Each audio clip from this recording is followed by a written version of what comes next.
কেন ছোট এক স্থানচ্যুত হার নেইমারকে শেষ করে দিচ্ছে? বেশিরভাগ মানুষ বলে নেইমারের কপাল পোড়া, কিন্তু এটা সত্যি না। 2014 সাল থেকে নেইমারের শরীরে একটা নীরব যুদ্ধ চলছে। প্রতিটা চোট আগেরটার সাথে যুক্ত, প্রতিটা ব্যথা পরেরটাকে তৈরি করেছে। এটা দুর্ঘটনা না, এটা একটা পতন যেটা শুরু হয়েছিল একটা ছোট্ট হার থেকে। 2014 ওয়ার্ল্ড কাপে ব্রাজিল ছিল সলিড টিম, নেইমার তার প্রাইমে ছিল, আর দলে ছিল মার্সেলো, সিলভাম, দাভি লুইস, অস্কারের মতো লেজেন্ডরা। নিজের দেশে ওয়ার্ল্ড কাপ জেতার এক বড় চান্স ছিল।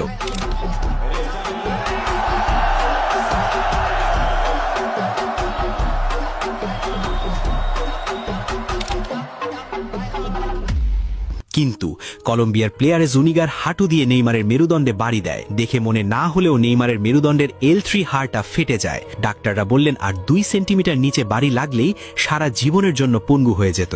এই একজন প্লেয়ার ইনজুরিতে পড়ে, আর তাদের ক্যাপ্টেন রেড কার্ড থাকায় ব্রাজিলের স্বপ্ন ধুয়ে দেয় জার্মানরা। সেই ইনজুরিটাই তার পতনের দরজাটা খুলে দিয়েছিল, আর সেই দরজা নেইমারের বড় অভিশাপ হয়ে যাচ্ছিল।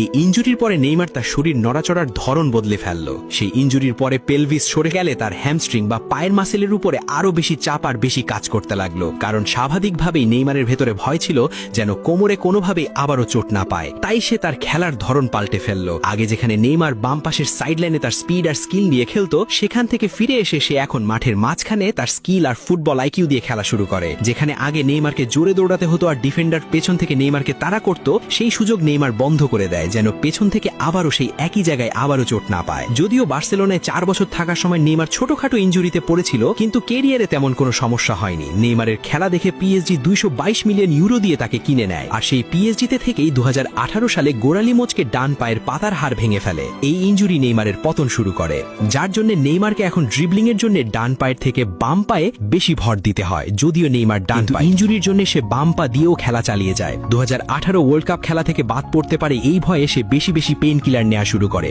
ডাক্তার বলেছিল এটা নেইমারের জন্য খারাপ হবে, কিন্তু সে চেয়েছিল খালি ওয়ার্ল্ড কাপ খেলতে। বিশ্বকাপের জন্য তাড়াহুড়ো করে ফিরলেও পরের বছর সেই ডান পায়ের ভাঙা পাতার বোন আবারও ভেঙে ফেলে। ডাক্তার বলেছিল ঠিকভাবে রিকভার না হলে এমনটি হবেই। দ্বিতীয়বার ভাঙার পরে ডান পায়ের উপর জোর দেয়া তার জন্য ভীষণ কষ্টকর হয়ে পড়ে, তাই বাম পায়ের উপর আস্থা রেখেই খেলা চালিয়ে যায়।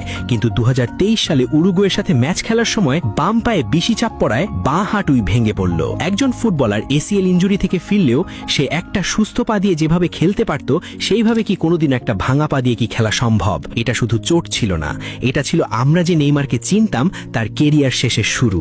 স্পোর্টস সায়েন্সে এটাকে বলে কাইনেটিক চেইন। মানব শরীর একটা শিকলের মতো, প্রতিটা লিঙ্ক একটার সাথে যুক্ত।